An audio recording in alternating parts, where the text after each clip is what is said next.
And now it's time for more of Southern California's sports fishing voice. Let's talk hookup. This portion of the show is sponsored in part by Ford, the official truck of Let's Talk Hookup. Shimano Rods and Reels. Fish with the best. Shimano. And by Yamaha Outboards, official motor sponsor of Let's Talk Hookup. Here we go. Another great hour of Southern California's sports fishing voice. Let's Talk Hookup. Here's Pete Gray, Rock Cod Rick Mexa, and Corey Sandin. Welcome back. Hour number 2, Let's Talk Hookup, coming your way on the Let's Talk Hookup app, Facebook and YouTube Live, and 97.3 The Fan. Having a great time here this morning.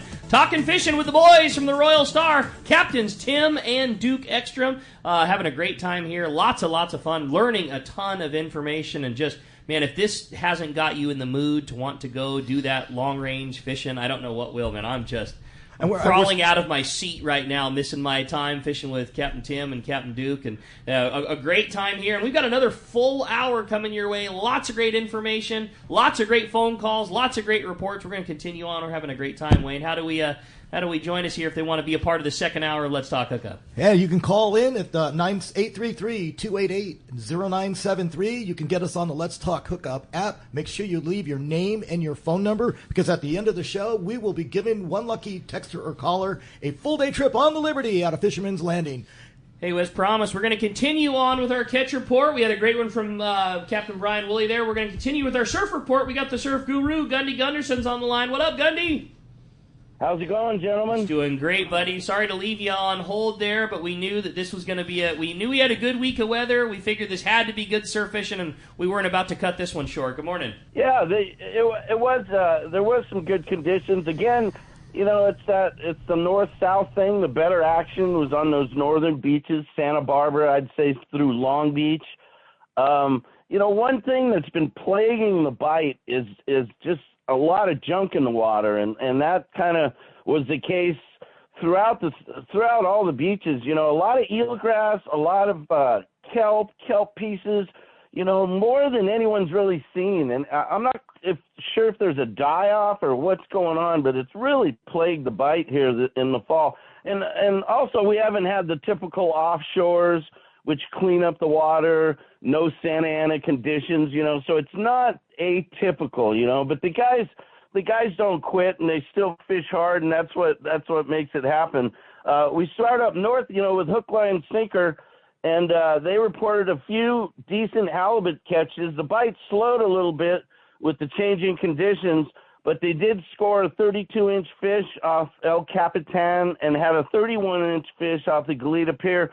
I understand that the bait's coming in under the pier in the evening under the lights there, and the guys are getting the halibut in and around the bait. There's also a lot of short sea bass in the mix, a few sargo and other assorteds. And, you know, that was kind of the best bet up there. As you move down the coast there, the South Bay fishing had some of the best Corvina action around the Hermosa Pier there. I'd say Torrance Beach was another good spot, El Segundo. All through there, cleaner water, lots of sand crabs, and there was a nice mix of Corvina and barred perch. Moving down south, you know, it starts getting a little tougher. Big Fish reported a few Corvina catches on bloodworms and ghost shrimps. The exotic baits those guys are going to. Bolsa Chica to Huntington was probably the best stretch, and then very good bay bass fishing. And that's what's curious is as tough as the surf fishing is, the bay fishing moving south has been excellent. Lots of quality bay bass, lots of numbers. I think one of my buddies was down in Mission Bay, and him and his friend had 52 fish or something, and some nice quality ones. And the other thing of note too is that there was some nice short fin Corvina catches, and that was kind of a night bite on the new moon, the stronger high tides at night. And one of my buddies had four fish on the top water, topped by a 7-pounder. So that's real nice fishing. We'll take that, man. Some good fishing going on right now, Gundy. Up and down the beach, we'll, you know, the surf fishing always tends to coincide. You get that good weather and good offshore fishing, you know, on the tuna grounds, and you'll hear the exact same thing with the surf reports. And I love the variety that you were talking about this week.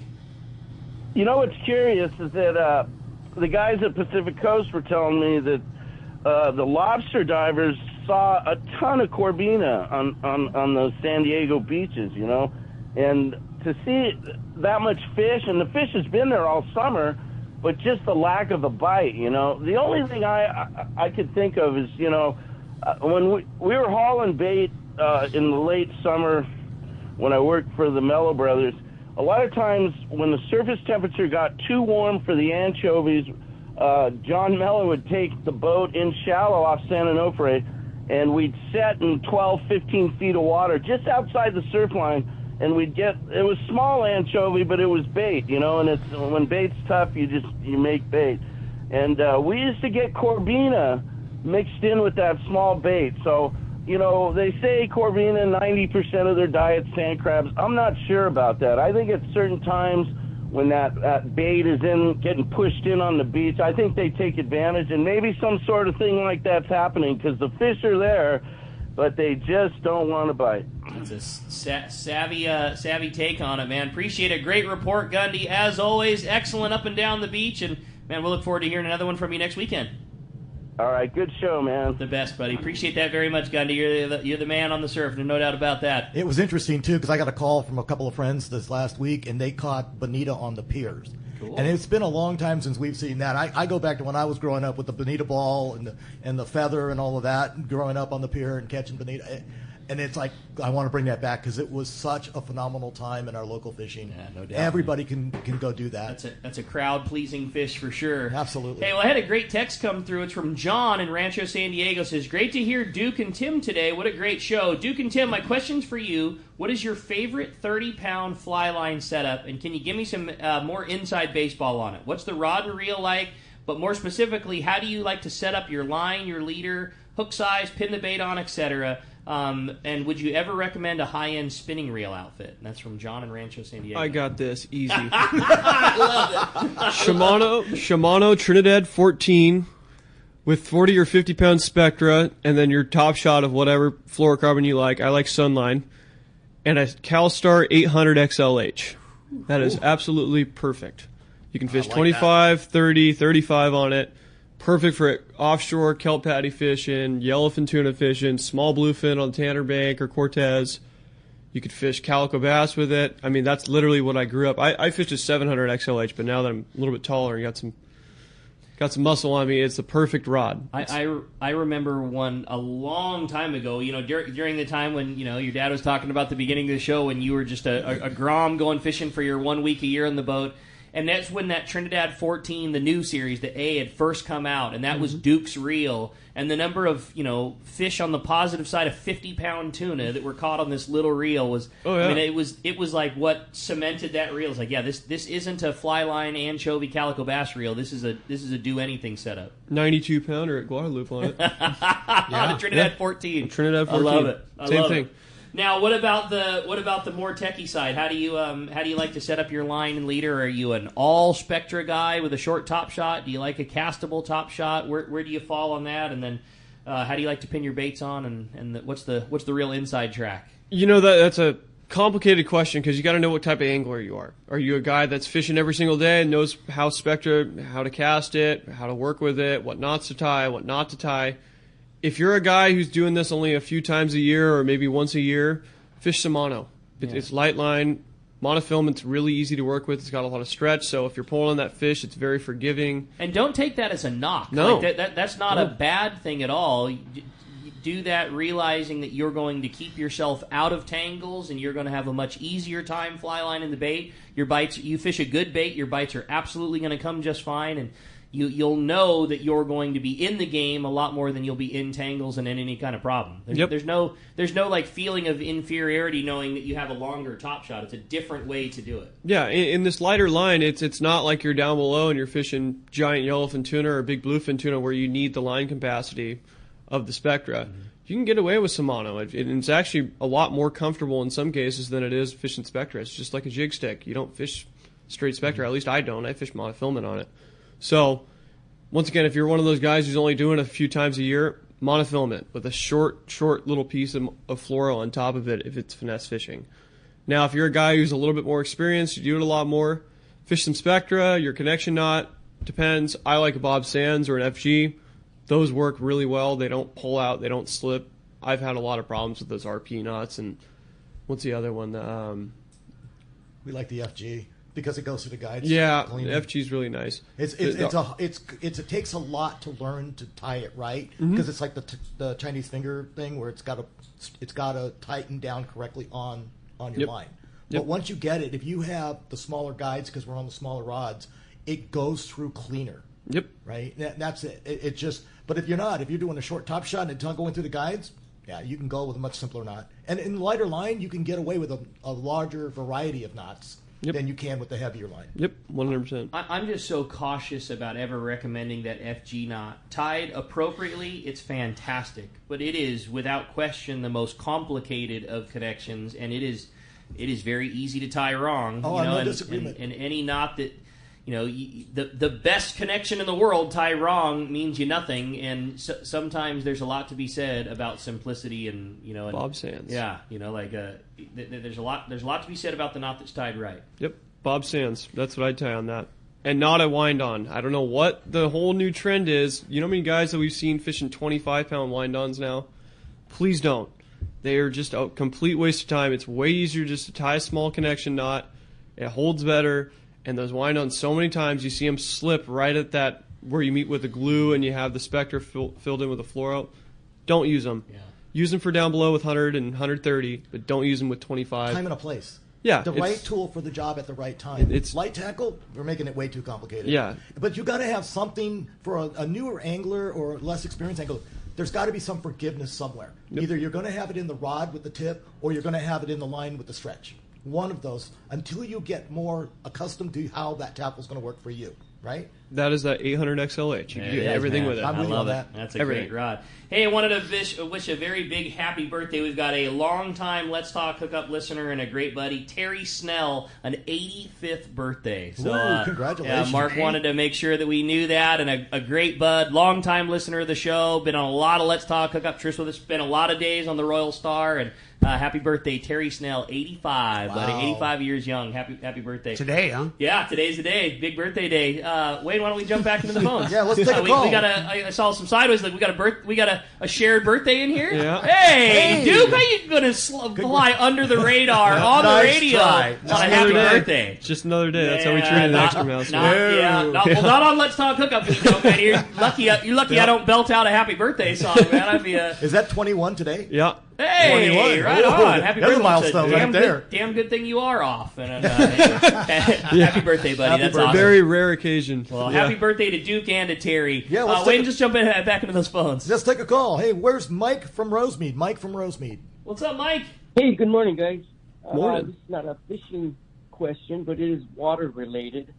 So I was watching YouTube in the end of the evenings most every night, and last night's subject matter, I decided to watch some surfing content, old surfing videos, and I don't know if you remember the iconic movie Endless Summer, and they mentioned a guy named Butch Van Arsdale in it, and I go, well, this popped up, so I decided to watch a little story on this guy, right? And he was kind of a reckless, rowdy party animal, predominant surfer back in the day, and I guess the guy that used to hang out with him, his name came up like 3 times, and it was this guy named Carl Ekstrom. And I was just curious to know, is that any relationship to you? Another La Jolla family. We grew up in the exactly. Yeah, and there were 2 Ekstroms in the La Jolla community, the fishing Ekstroms and the surfing Ekstroms. I actually lived on both sides of the line because I surfed my whole life growing up in La Jolla. But been asked a question a million times. No direct relation to that Ekstrom family, but we're both born and raised La Jolla family. So there you go. That's cool. Hey, I had a fun text come through. It says, hey, what a great show, guys. I'm really enjoying listening to Tim and now Duke. Questions for Tim about the Royal Star. Who originally built the boat, and how long has it been under your command? That's from Jeff in Mission Viejo. Ted Dunn was the builder. They built it alongside the American Angler in pool boat. It's a pooled hull design, but Ted was the foreman of the project. There's a bunch of really unique features that Royal Star boasts that basically Royal Star, American Angler, and Polaris Supreme are sister ships. Same shell, same hull, same hull dimensions, but internally Royal Star is completely different. It's a really unique boat, and Ted was a very accomplished boat builder, really knew what he was doing, a long career commercial fishing, so he incorporated a ton of features from his long career in commercial fishing into Royal Star that really make her unique. From an internal stabilizing tank, the framing and the structural components of Royal Star, in particular the framing, like Royal Star, the whole boat is framed, and the longitudinals are extruded T-bar on that boat, where all these other boats are angle iron, and the tensile strength of T-bars, I don't want to get way into the weeds here, is much stronger. So there's way less flex. Some of these aluminum boats, they wobble. Yeah. Royal Star doesn't wobble at all. Yeah. I mean, that thing's a battle wagon. She's really built strong. There's a bunch of other, the tankage, how the boat's set up is really unique. And she was launched in, I want to say it was June of '86, and then I got on Royal Star in June or July of 1992. Okay. So I've been running it. I ran it for 5 years. I worked for Ted and Frank on there, and then Randy and I joined forces in April of '96 is when we bought it. That's awesome. We took it over. We actually leased it for 3 years and then officially bought it in '99. But I've been on there since June of '92. So what does that make it on Royal Star? So long, I don't even know if I can count that high. 35 years on Royal Star, something like that. When you started driving that boat for Frank and for Ted, did you know right away that was going to be your home and going to be your boat? Did you think that you would just continue to go down the path that a lot of other guys go, do long range and then buy a short range boat? Like, did you know right away that this was going to be where your home was going to be? I was really endeared to Royal Polaris. I was on there for 6 years, sure. And I was running it in conjunction with Steve and Frank. And the first trip I ran on Royal Star, I wanted to cry because it was just like I was so accustomed to Royal Polaris, sure. and the big boat and this and that. So it took a little time for me to get accustomed to that boat and that style of fishing, and once I settled into it, what I realized about Royal Star and that size boat is it's so versatile. I'll bet. You can do anything. Anywhere from, you could half-day fish on it if you wanted to. You can run a 23-day trip on it, which we've done. We can do anything and everything. So, I learned, let's just say I learned to love it. Yeah. And I knew I wanted a long-range fish, for sure. That I knew. That was in your bones. Oh, for sure. I mean, I was in the local fishery. I worked on Pacific Queen for a number of seasons, and then when I graduated up to Royal Polaris, the first trip I went out on there, the first day, the first stop, I was like, this is what I want to do. I love that. Yeah, I was That's 19. awesome. It was just like, I have arrived, and having that knowledge that young in life, I knew without doubt, like, this is what I want to do with my life. Like, that's how cool it was. So, that gave me a really big leg up. I wasn't, a lot of people don't find, they don't find their way until, their mid-20s, whatever. I was just really fortunate. Yeah. So going back to the Royal Star thing, though, I've been on there since it was right at the end of June of 1992. And now, how did the partnership of you and Randy come about on that boat? Because he was on different boats doing different things, also long range. But how did the two of you guys get together, combine, realize that this was a partnership you wanted to start? So Randy was running the XL. He was like it was a battlefield promotion for him when he took over the XL. He had been on the 105 prior to that, and that's when I was running Royal Polaris in conjunction with Steve and Frank. I was the third operator on there. So he was another young guy, just like I was, and we just gravitated towards one another. We were out there with all the older, like Prokowski and Doherty and all the icons of the era. You were the young hitters, and we were the two 20-year-olds, the two 21-year-old, 22-year-olds that were in that arena. You were competing. Duke. Yeah, exactly. Competing with the legends. Yeah. So we gravitated towards one another. Obviously we saw the world through a similar lens, being the same age and having that same passion for fishing. And him and I both, going back to that, what we were talking about at the beginning, how innovative we were just so full of just vigor for it and just looking for a better way. And the old saying, you learn about as much about what not to do from who you're working with as what to do. I mean, we were just chomping at the bit, just salivating to get our own program going so we could do it our way and just move the ball forward. One of the greatest things about when I did get on Royal Star, going back to it, is like that once I got out and got my feet under me and settled, and it was like the thoroughbred opening up the starting gates, man. I was just like, see ya. Yes, finally, here we go. Like give the horse the reins and let him run. Because everything I wanted to do, everything I wanted to try, everything I was constrained by, not in a negative way, but again, Royal Players wasn't my boat, it wasn't my operation. Yeah, exactly. But once I had my own boat, it's been successful in its own right, doing it the way that it was to. Yeah, but once I was unconstrained, I mean, the opportunity to build my own brand, all of the we built an incredible, and I was on there for 5 years before Randy and I joined forces, and I mean we just built a powerhouse brand. You were there in your youth. We just built a powerhouse brand of doing it. We were completely unique, and we still are to this day. Exactly. Like what we do, and that's not to disparage anybody else, but what we do, how we do it on Royal Star, nobody else, no other boat, no other crew can even scratch the surface. Well, you guys set the standard. You've driven the standards out there.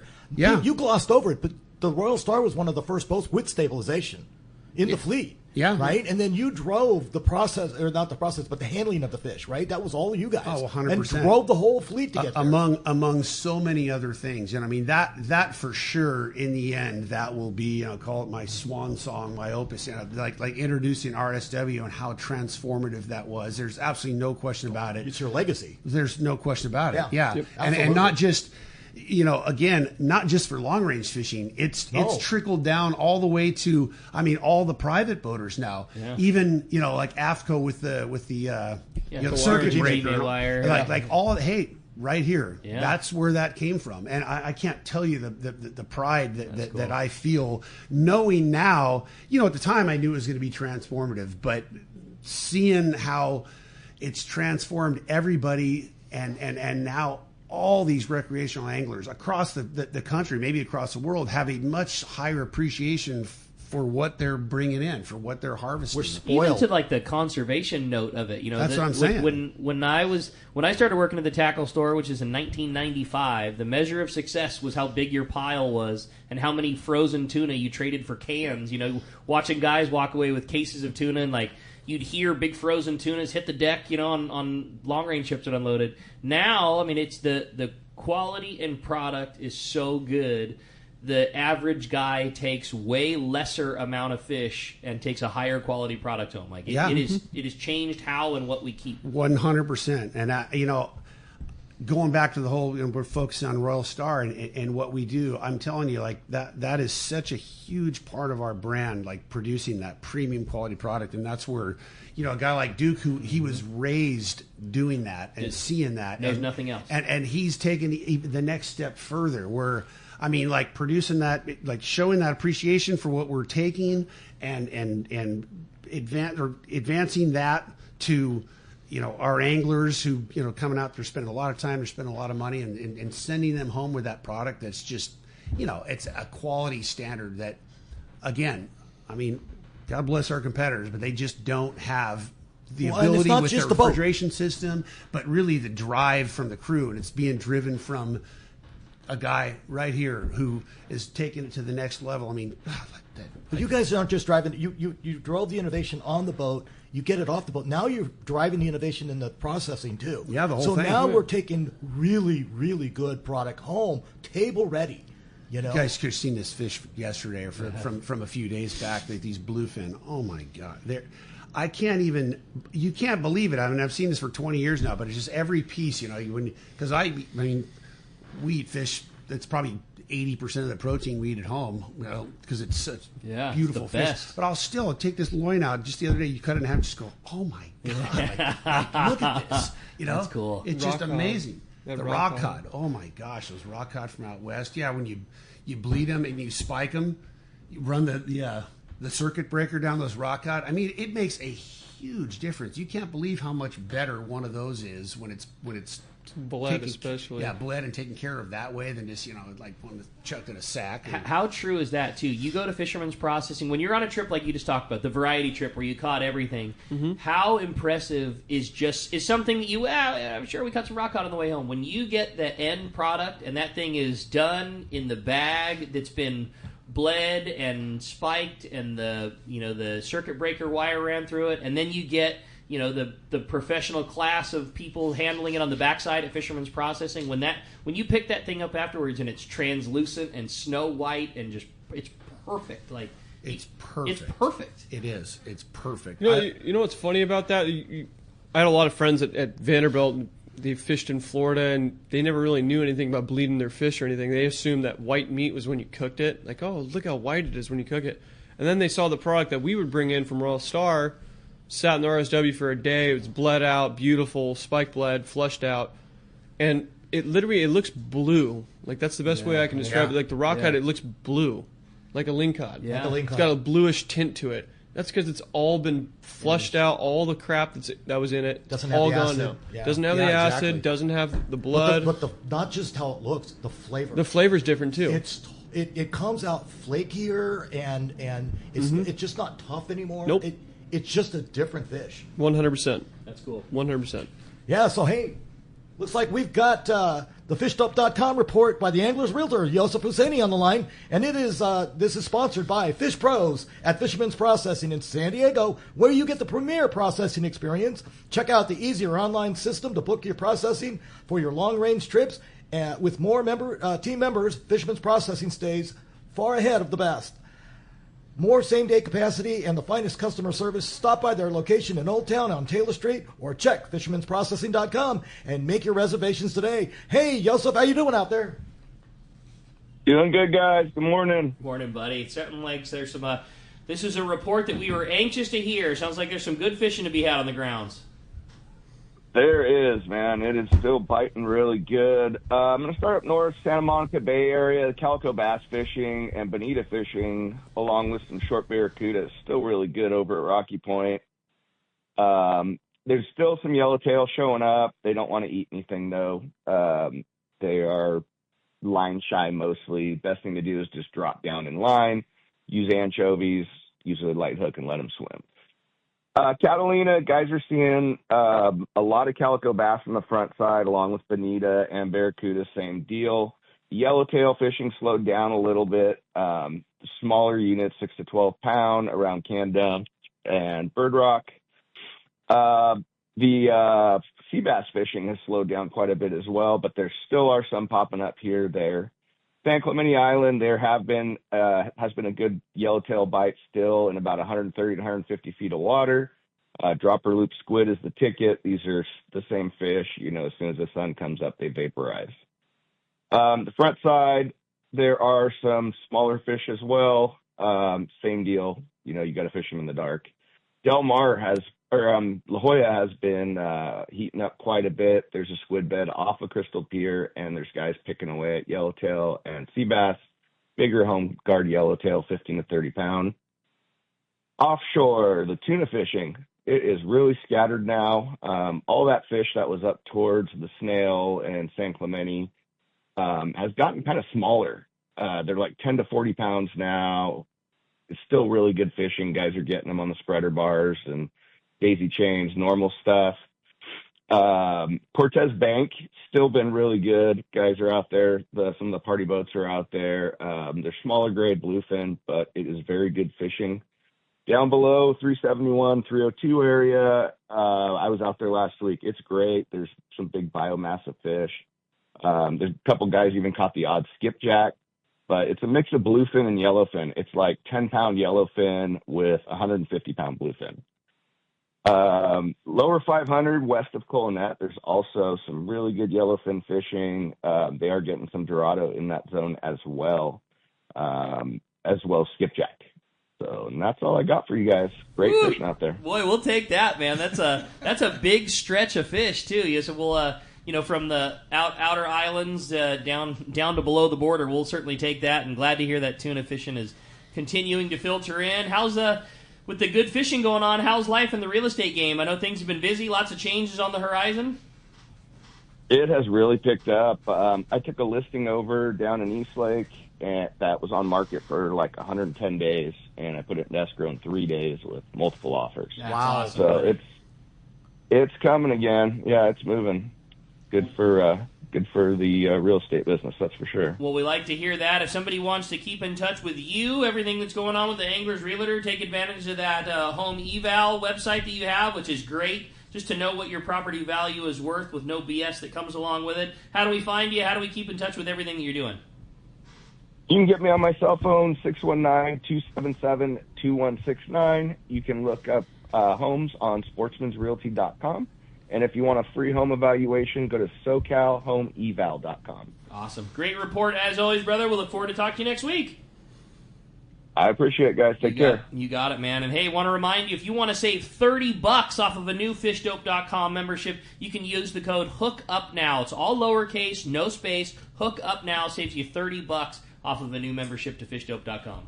Awesome. Hey, Jeff is standing by on the fan taking your calls, and when we come back, we'll be taking those calls, reading those texts, and a whole lot more with the captains, Tim and Duke Ekstrom from the Royal Star. Stay tuned. You're listening to Let's Talk Hookup on the Southern California Sport Fishing Voice, Let's Talk Hookup app, Facebook and YouTube Live, and 97.3 The Fan. Here's the hot tip on the best fishing LA has to offer. 22nd Street Landing Sport Fishing in San Pedro. They are home to LA's finest open party fleet, including overnight on the Freedom, Catalina Freelance on the Pursuit, half-day trips on the Monte Carlo, and three-quarter-day trips on the Sea Angler. For your own private charter, we have the Outrider and True Line available. There's always plenty of free parking and a fully stocked tackle store. 22nd Street Landing Sport Fishing in San Pedro. Call 310-832-8304 or on the web at 22ndstreet.com. A top fleet and superb fishing is what Seaforth Sport Fishing in Mission Bay is all about. With free parking and fully stocked tackle shop, it's no wonder Seaforth Sport Fishing is a favorite among anglers. Come aboard top boats like the Aztec, Cortez, Endeavor, Apollo, Outer Limit, El Gato Dos, Pride, Tribute, Pacifica, Pacific Voyager, and the Voyager. Plus, the new Seaforth, Sea-Watch, and San Diego offer the finest half and full day trips available. Seaforth Sport Fishing. For charters or regular open party schedule, check SeaforthLanding.com. Run by fishermen for fishermen in Mission Bay. Saturday, November 1st, it's Tackle Day at Fisherman's Landing in San Diego. We don't hold back on this one. Spectacular savings on a huge assortment of saltwater tackle. Over 20 tackle manufacturers reps. Join our free casting contest, amazing seminars, a huge raffle benefiting Rollo's kids. Saturday, November 1st. One rod has set the standard for serious saltwater anglers worldwide, and that's CalStar.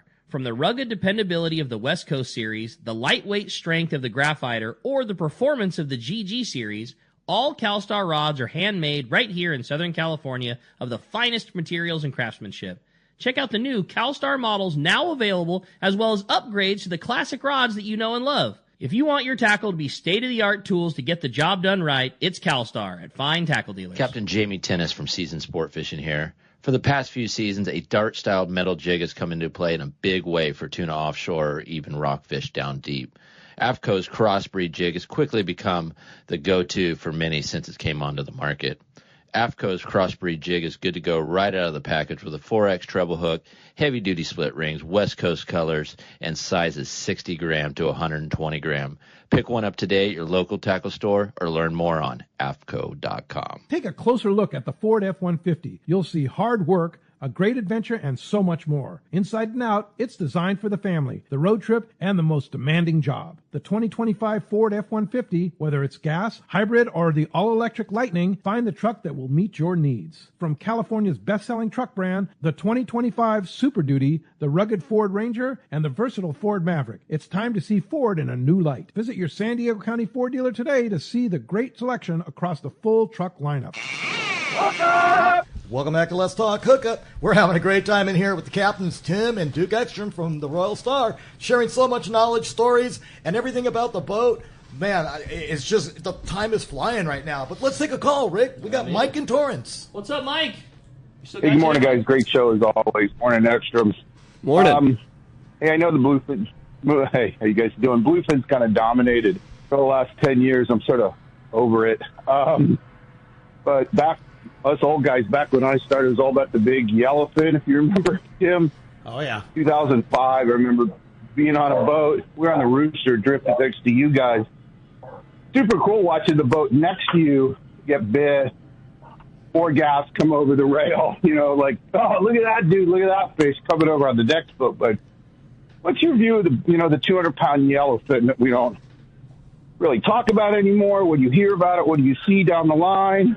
And I guess I kind of missed that, but that's about getting old. We talk about it. We still do it. The past, it's been a few years. I mean, there's been some little flashes in the pan. Little periods where that fish shows up on lower banks. I mean, that's definitely it's an annual thing. Whether they show up on Potato or Morgan or Finger, somewhere around there. We haven't seen a year to compare to that period between, I want to say, like 96, 97 through like 2010, 11, 12. We haven't had one of those big years since, it's got to be at least 8 or 10 years now. And that's more a function of the yellowfin tuna population as a whole.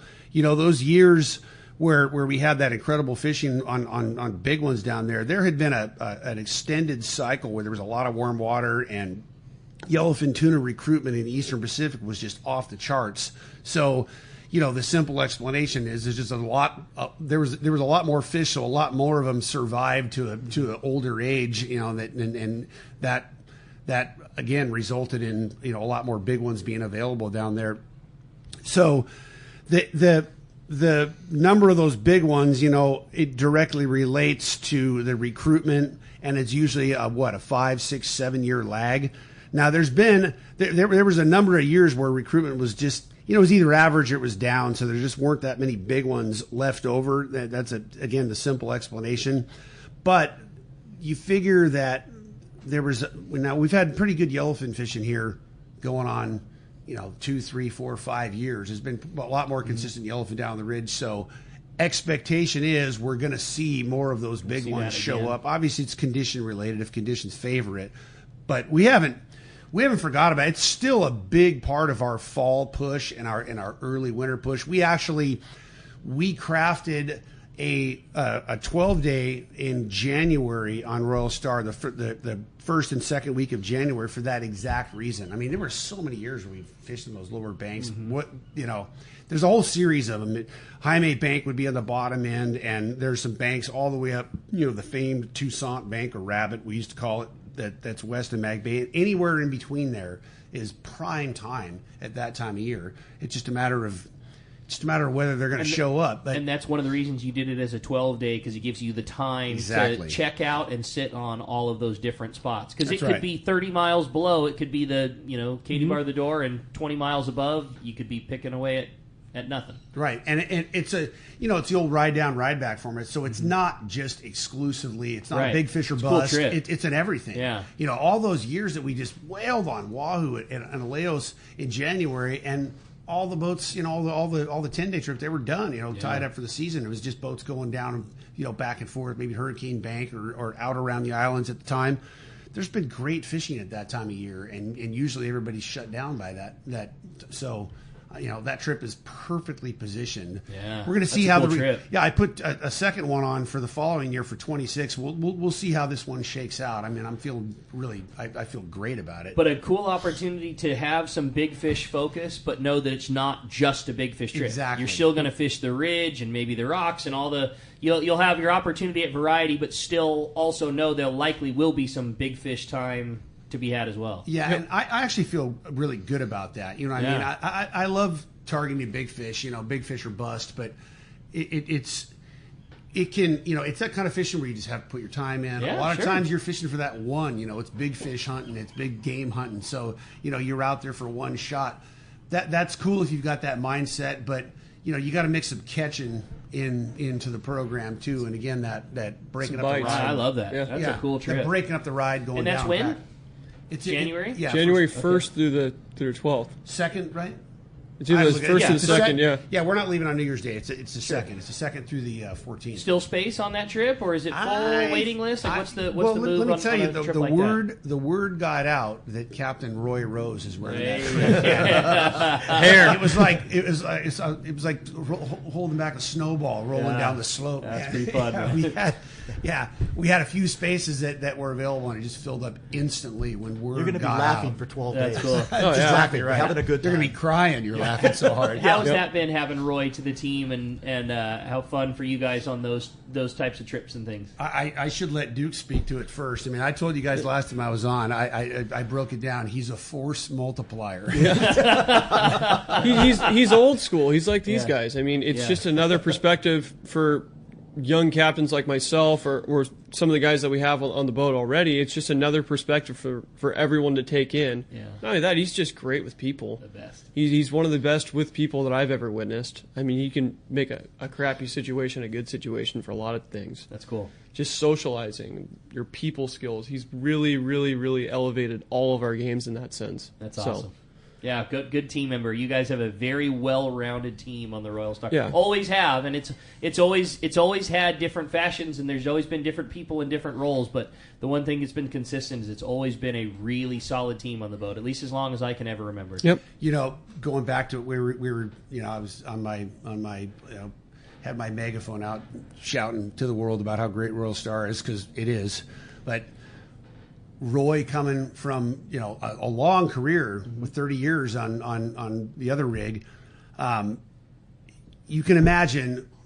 And again, it's not that the other guys are doing it wrong. Everybody does it different. Yeah, right. Well, I won't say it. Kiyohara's old saying, but anyway, everybody shakes and bakes different. Let's put it that way. Yeah. But we all get the job done. You know what I mean? So anyway, but Roy came over to Royal Star, and you can imagine what he saw us doing and how we do it. I mean, it was just like, and the guy's just absolutely blown away. That's cool. Like eyes open to just a completely different dimension. And again, he's added so much to our crew, to our program. Just like Duke said, I mean, the guy just he's got a magnetism to him. He's got a lot of charisma, and he's just such a positive person. That's that cool. Really, it doesn't matter what the situation is. He's got a positive outlook on it, and it's infectious. It just is. I mean, I find You're forced myself to have a good time around him. You are. I mean, I've made a lot of trips with him this year. Just obviously getting him comfortable with the routine and all that. Not that he needs to be comfortable running the boat, but just how we do it, and now it's like I want to go out with him because it's so much fun. Did he bring the pink apron to go serve dinner? That got thrown away at Boatworks, sadly. See, there it is. It's so you got to funny. laugh about those kind of things that he does, right? That's So hey, we got a question from Gary White and the Iron Man asking when you're going on your long trips, is there any update on Guadalupe? Any update? No. Can't fish there. I'll just put it that simple. No. Can't fish there. Well, why don't we jump back into the phones, Wade? Yeah, let's take a call. We got Dave from Anza. What's up, Dave? Good morning, everybody. Say, I was on that 4-day Let's Talk Hookup trip last July, and that was such an epic trip. We almost limited out the boat on those quality bluefin tuna. And the one thing that really impressed me about your boat there, Tim and Duke, is it seemed like no matter when I was up on the deck, whether we were scratching for tuna during the day or catching those big ones overnight, it seemed like almost your whole crew was always out there working. I don't know when you guys got any sleep, but you sure do a great job out there. That's the magic of management. Is you said it almost was like they were out there. They obviously that nighttime thing, you have to rotate guys in and out, but it's you got to make sure your guys are getting adequate rest. It's just from a safety standpoint. But when you manage it correctly, you nobody notices if 2 or 3 of them are down because we've got the 2 or 3 in the right place at the right time. And what about this almost limited out, man? We limited out. Well, not crew limits. Sorry about that. My bad. That's cool. Well, Dave, sounds like you guys had a good trip. You have a question? Got a good question for you. Yeah. Question for you is I use my Calico 20 over at the nighttime fishing. When I bought it, that colored spectra was not available. So I have a 100-foot monofilament top shot on it, and I mark my line every 100 feet with a Sharpie there. Seems like at nighttime, though, after I've been down a few times at night, it's getting harder and harder to see those where I've marked my line. Do you have any suggestions on marking our own line that might be more visible? No, there's really nothing else besides, you have a Sharpie or something that's very, very bright, whether that's neon green. It can be a hideous color like neon green, neon pink. But as long as you can see it, that's all that matters. And me personally, that color line, it's great and all, but it gets confusing for a lot of people too. There's brands that are, oh yeah, it's every 30 feet or every 50 feet, and it's confusing for people. So, when you have just a plain white Spectra with a little bit of mono on top, I think it's a lot simpler for people to understand than it is that colored Spectra in cases. See, I'm a colored Spectra guy. I like it. I'm with you. I don't like the 25 feet. I don't like the 30 feet. I like a 100-foot color-changing Spectra. And if you're being plagued with your Sharpie marks fading away, the Spectra doesn't go bad, and it's very easy to retrofit, and you don't need to change an entire reel's worth out. If the every 100 feet your line changes another color makes your life easier, just come in and swap out 300, 400, 500 feet. It's a very inexpensive change. A full spool of Spectra on a TAC 20 these days is not a cheap endeavor. Your Spectra has gone up like everything else. You're starting to talk about $100, $150, $200 if you get some 100%. Super premium Spectra, but you don't need to change it all out.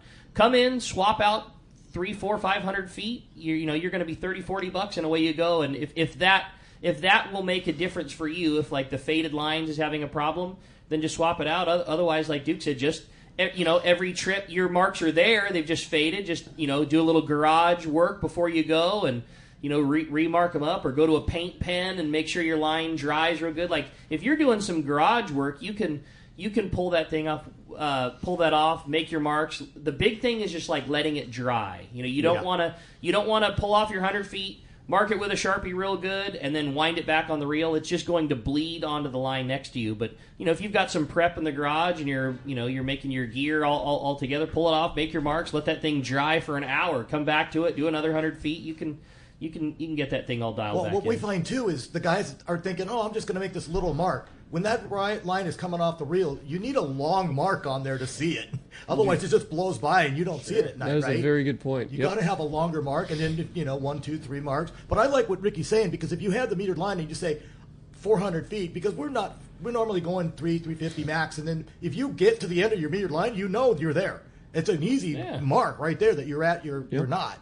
And so I like that. But I'm frustrated too, because you don't know when you're buying the metered line what their meter is marked at. You have to go and measure it and figure it out. Well, that's from a crew perspective, because you're the guy most of the time who's casting them downwind. You're like, where am I?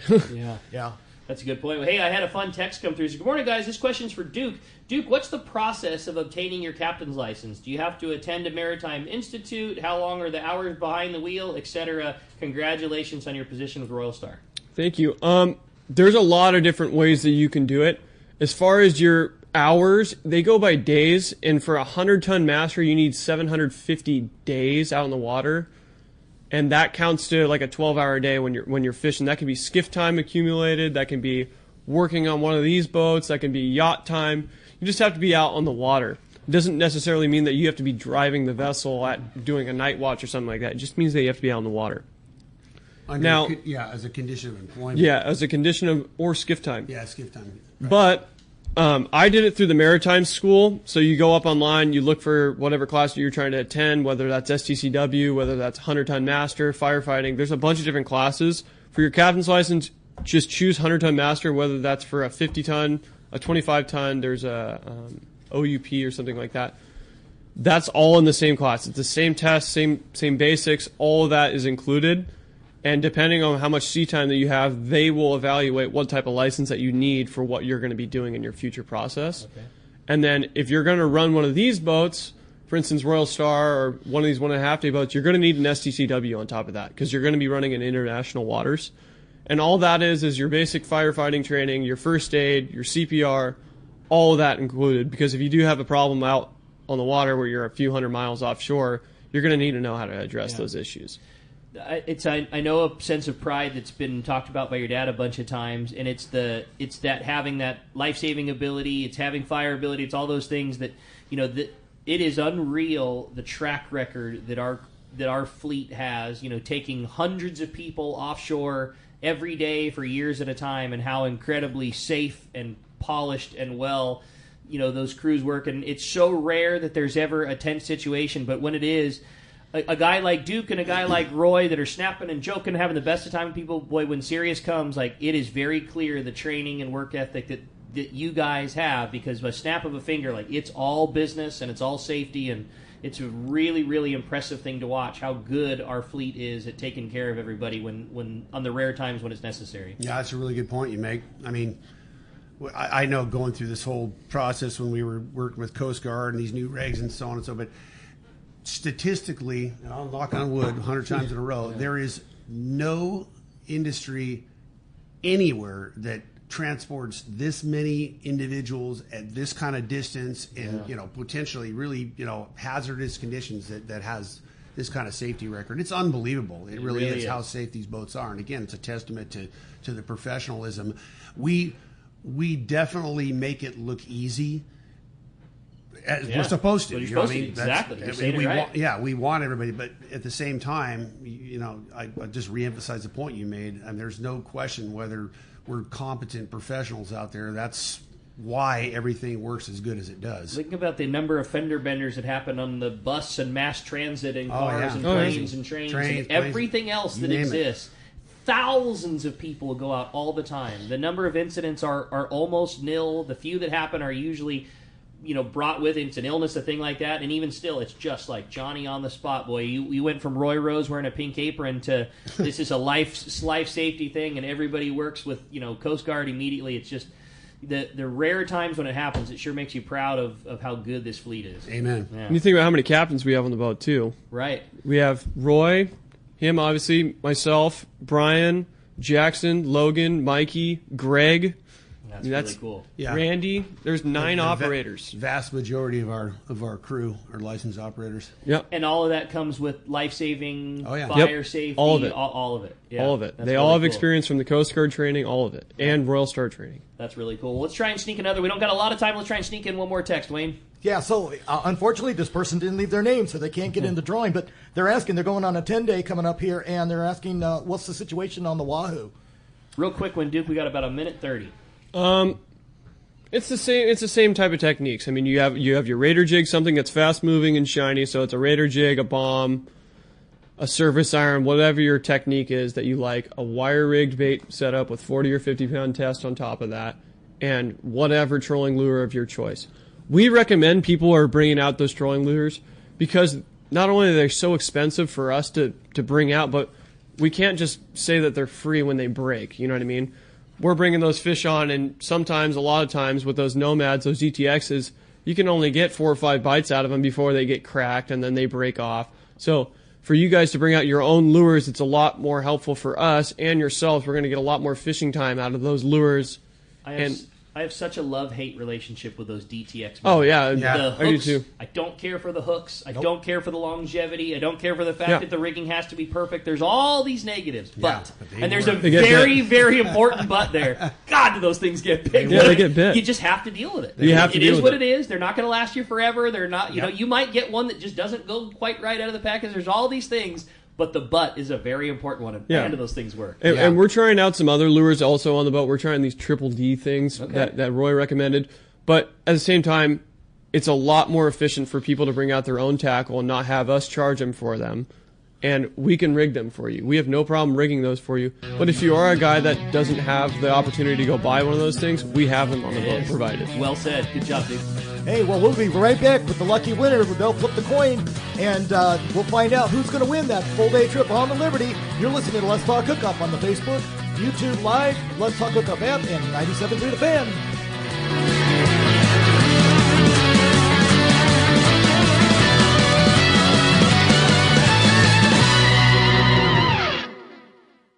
This is Pete Gray to tell you about my fishing buddy Dan Hume and his amazing company, Hume Termite. As you know, Southern California is infested with termites. It's a constant battle for anyone who owns a home, and that's where Hume Termite come in. They're strictly termite experts. They start with a thorough inspection to find out why you have termites in the first place, then recommend sustainable treatment options that work. Hume Termite has been controlling my termites for years, and I have recommended them to numerous friends. Did you know 99% of termite companies are commission-based? Not Hume Termite. They're all salaried employees, and with a thorough inspection, they'll help you solve your termite problems. Not sell you something you don't need. Let Dan and his crew earn your business through customer service and trust. It's swarming season, and now is the time to call Hume Termite at 760-598-2201. They'll come out and give you honest answers to solve your termite issues. Check HumeTermite.com.